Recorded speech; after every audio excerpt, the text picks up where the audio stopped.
반갑습니다. 생기부평가단 신재상입니다. 박성훈입니다. 박수님, 오늘은 우리나라 사람들이 서열 순위 이런 거 너무 좋아하잖아요. 그래서 네. 지금 사실 의대 정원에만 관심이 있는데 언론들은 당연히 우리나라의 모든 걸 다 국가대표 관점에서 봐가지고 어떤 세계 순위에서 몇 등이다 뭐 이런 걸 되게 좋아하고 그런 기사들을 많이 내는 경우가 있어요. 그래서 지난주에 뉴스에 많이 회자됐던 게 매년 뉴스위크에서 해마다 전 세계 2,500개 병원 중에서 그러니까 뭐 2,500개는 대형 병원들입니다. 뭐 이런 세계 병원 순위를 발표를 해요. 그래서 그 순위를 우리가 공개를 하는데 우리는 전 세계 1위만 딱 알고 있고 나머지는 다 한국 병원들이 몇이었는지 그 순위를 얘기하는데, 그러면서 보시면은 월드 베스트 하스피tal 이런 거를 이제 뉴스위크 홈페이지 한번 들어가셔가지고 원문을 보시는 게, 그래서 좀 우물한 개구리가 되지 말고 세계 동향도 알자. 그래서 여기 보시면은 이제 병원의 전문가들 평가도 있고요. 그리고 여기에 보시면은 프롬스 서베이라고 그래서 환자 만족도 조사 같은 게 있잖아요. 그걸 통해서 쉽게 말하면 옛날에는 이게 없어요. 이런 평가 기준을 좀 다양화하면서 한 가지 면만 고려한 게 아니라 입체적으로 고려해서 환자의 평가까지 고려해서 그 세계 병원을 순위를 매긴다는 거였거든요. 그래서 한번 보시면은 일본의 메이오 클리닉 로체스터는 이게 제가 알기로는 거의 세계 병원 1위를 몇 년째 지키고 있는지는 정확히 기억나지 않는데 저는 굉장히 오랫동안 이 병원이 1순위라고 생각하고요. 처음 들었습니다. 이게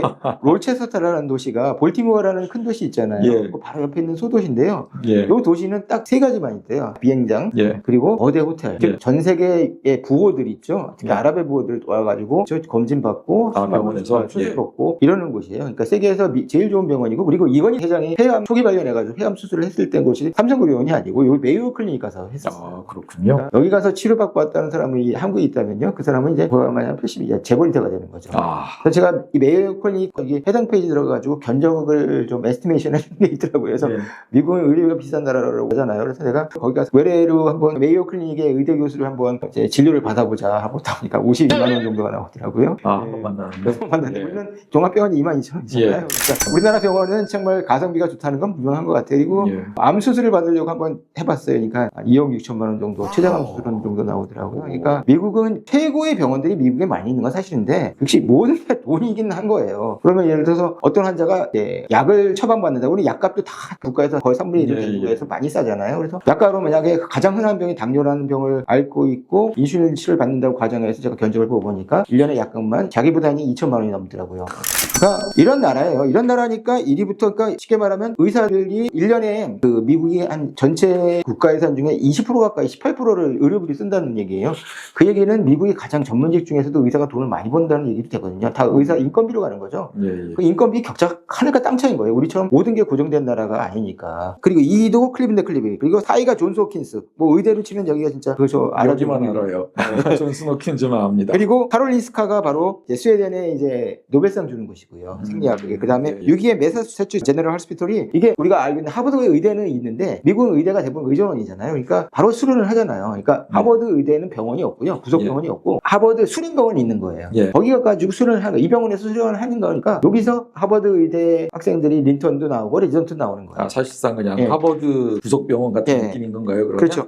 그리고 뭐 독일 병원도 있고, 그리고 이 순위를 보시면 우리나라가 몇이냐 그거에 관심이 있으시죠? 싱가포르 유일하게 있어요.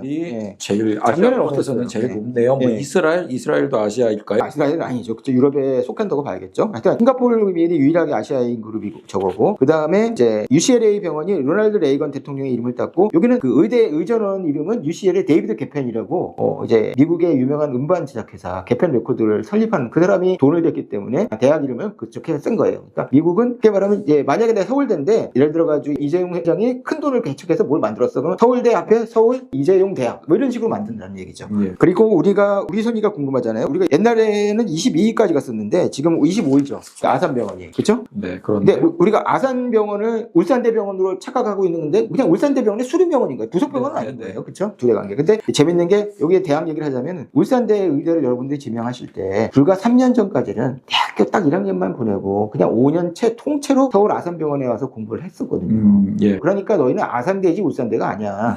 다른 생각하고 했는데 이제 정부가 압력을 넣어서 지난 문재인 정부부터 압력을 넣은 거예요. 그래서 3년 전에 바뀐 거예요. 마지막 2년, 즉 4년은 울산에서 있고 즉 실습하는 3, 4학년만 와서 한다. 그리고 올해 신입생부터 또 바뀌었어요. 올해는 아예 6년을 다 울산대병원에서 그 교수들로부터 수련까지 해서 다져가고 대신 인턴 레지던트 때 서울로 올라온다는 얘기예요. 그렇게 되면 혹시 그 영향이 어떤 입시에서도 영향이 미치나요? 근데 올해 입결을 보면은 울산대가 많이 떨어진 것 같지는 않거든요. 그러니까 울산대 아산병원, 왜냐면 울산대를 나오는 학생들이 100% 아산병원으로 가가지고 서울로 갈 수 있다는 확신이 있는 거니까. 그냥 내가 대학에서 실습을 할 때, 그리고 아산병원 교수들이, 관심 있는 교수들은 KTX 타가지고 수업을 할 거고 실습을 할 거예요. 아마 내 생각에는 올해 신입한 애들이, 학생들이 3학년 본과 3학년 4학년 될 때 울산대병원에서 실습을 할 때 상당분의 아산병원 교수들도 가려고, 그걸 어떻게 확인했냐면요. 원래는 그럼 올해 애들은 진짜 서울에서 공부할 일이 없는 애들이니까 울산대 병원 교수들만이 면접을 해야 되잖아요. 또 올해도 서울 아산병원에서 면접을 했어요. 서울 아산병원 교수들이 문제의 면접도 출제하고 평가도 했다는 얘기예요. 아니 뭐 그거야 그렇겠죠. 당연히. 그래서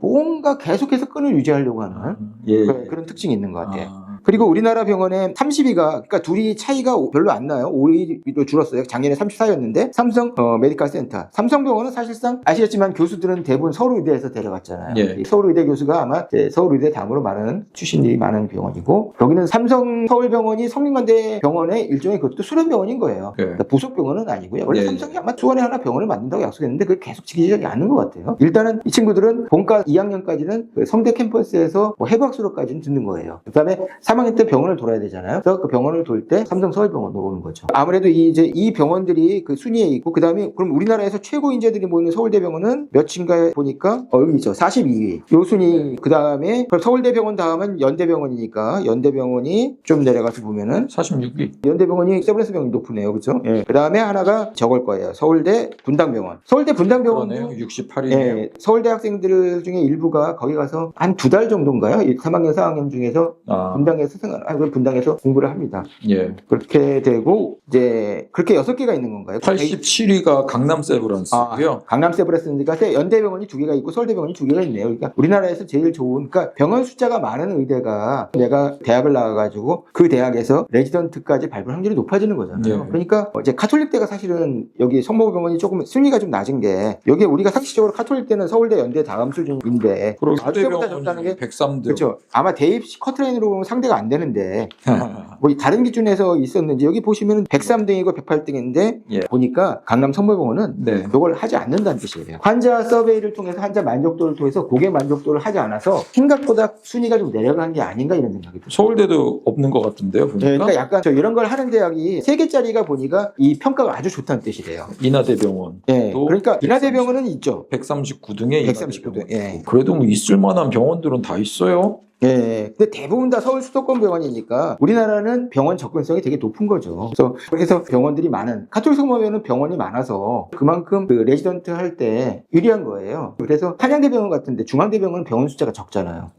그런 데들은 쉽게 말하면 대학의 레벨에 비해서 의대가 약간 인기가 좀 떨어지는 거죠. 오히려 중앙대랑 한양대랑 경기대는 대학 레벨은 좀 차이가 나는데 의대는 하나로 묶이거든요, 수준으로. 그게 결국 병원의 차이로 내가 졸업했을 때, 그러니까 무슨 얘기냐면 중앙대병원에서 성적 좋은 애들은 서울 아산병원을 많이 빠지거든요. 그러니까 그거는 아마 이제 거리상의 그런 특징도 있을 것 같고, 선발할 때, 즉 레지던트 선발할 때 이제는 서울대 애들로 다 학생들로만 채워지는 건 아니니까 이제 이러다 보니까 이렇게 되는데, 이렇게 대학을 고려하실 때는 왜 그러면 한양대 같은 대학은 대학의 파워는 그렇게 높은 학교가 의대는 상당히 그쵸? 어떻게 보면 잠깐만 한양대병원 못 찾은 것 같아요. 없어요. 그러니까 한양대가 대학의 지금 인서울의 메이저로 가군에서 안 묶이잖아요.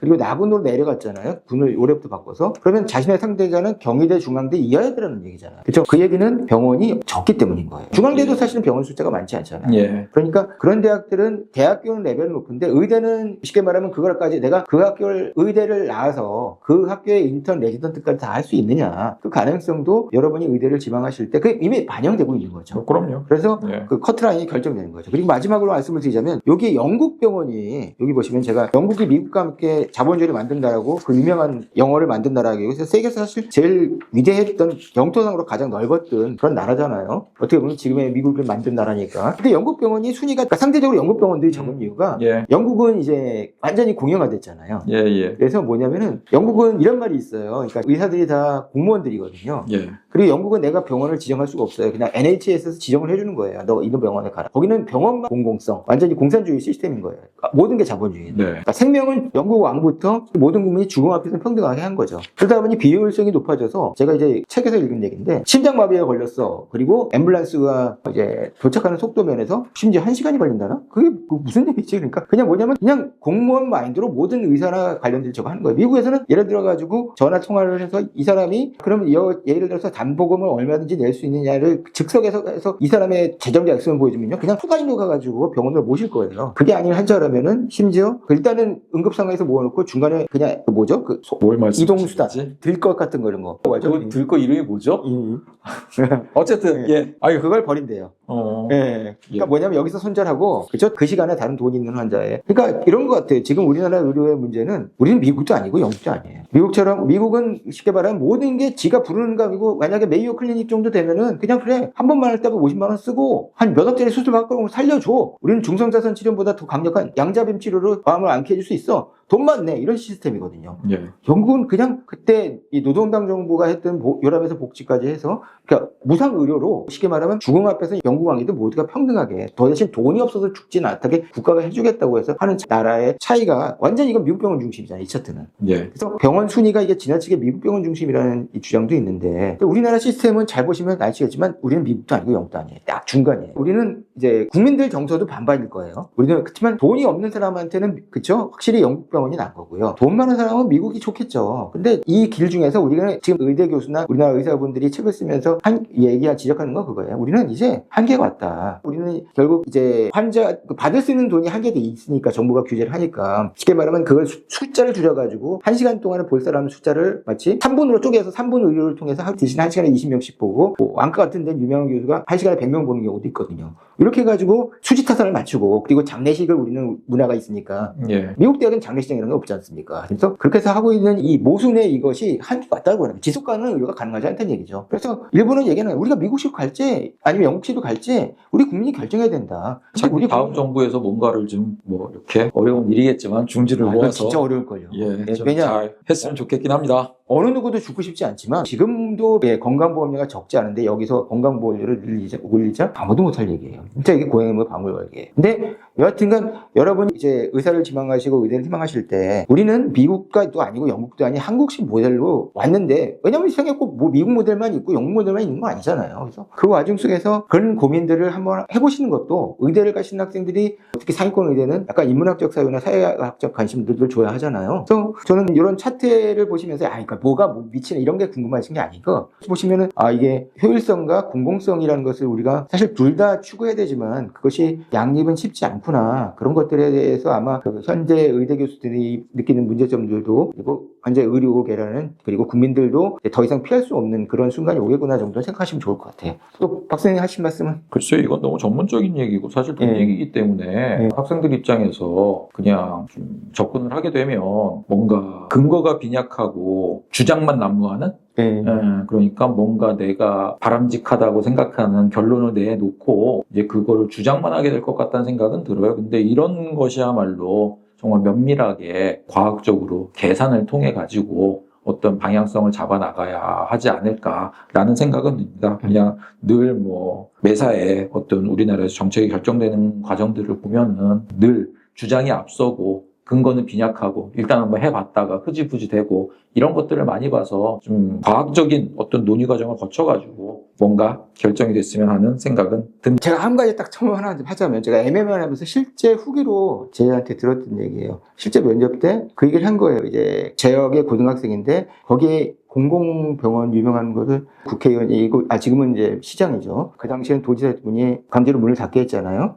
적자라는 이유로. 그거에 대해서 굉장히 비판적인 내용을 가지고 얘기를 했더니 그때 서울의대 교수가 물론 반대 논리를 보려고 한 건데 그럼 그 돈은 어떡할 거냐. 적자는 네가 어떡할 거기에 대해서 답을 못 했대요. 그러니까 그렇죠. 지금 말씀하신 대로 그런 정도로 지식이나 그런 걸 할 수가 없잖아요. 예. 근데 떨어졌어요. 그러니까요. 이게 분명히 그런 면에서 여러분들이 양날의 칼인 거예요. 그러니까 공공성을 강화한다는 건 좋은데 거기에 들어가는 비용 문제가 해결이 돼야 될 것이고 근데 반면에 어떤 수월성을 따지게 되면은 어떤 의료 사각지대에 대한 문제가 생기게 되고 그거는 사실은 뭐 넉넉하다면야 재정이 넉넉하고 뭐 형편이 좋다면야 뭐 다 할 수 있겠지만 자원의 배분 측면에서 뭐 판단은 그게 정치인 거니까 그걸 어떻게 할 것이냐라고 하는 거를 그냥 공공성을 강화해야 된다라는 주장만 앞세우게 되면은 반대 논리에 대해서 대답을 못하고 그러면 각자 그냥 답이 없는 주장들만 하면서 의견이 수렴되지 않는 그냥 평행선만 걷는 그 백분 토론 같은 거 보는 상황이 될 거 아니에요. 그렇죠. 예, 그러니까 이런 것들이야말로 조금 정교한 접근이 필요할 것 같고 그러니까 그런 정도의 어떤 좀 양쪽의 주장과 입장을 근데 사실 어느 쪽도 이쪽도 저쪽도 관련된 자료들을 꺼내놓고서 얘기를 하는 걸 본 적이 없어요, 저는. 그냥 각자 정치인들의 입을 빌려가지고 뭐 떠들기만 하는 거니까 우리가 거기에서 유의미한 자료를 가지고서 판단할 수 있는 근거가 있을까? 아니면은 설령 자료가 있다고 하더라도 판단할 능력이 있을까? 라고 얘기한다면은 조금 조심스럽긴 한 것 같습니다. 예, 여러분은 절대 만약 이 주제로 그냥